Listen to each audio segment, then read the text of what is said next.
Welcome back to another technical deep dive here in the debug zone.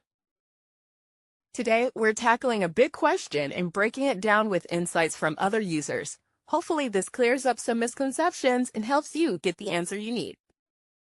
So, buckle up, stay a little curious, and let's jump right in.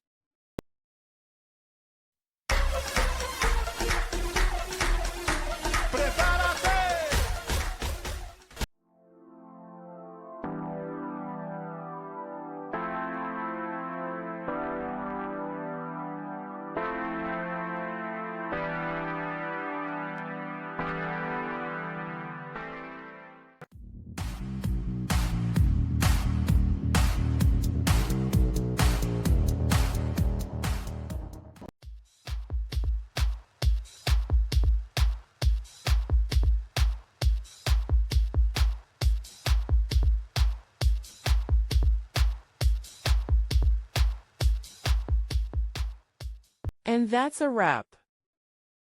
I hope you found the answer you were looking for. If you did, take a second to hit that subscribe button. It really helps out. And let me know in the comments which solution worked best for you.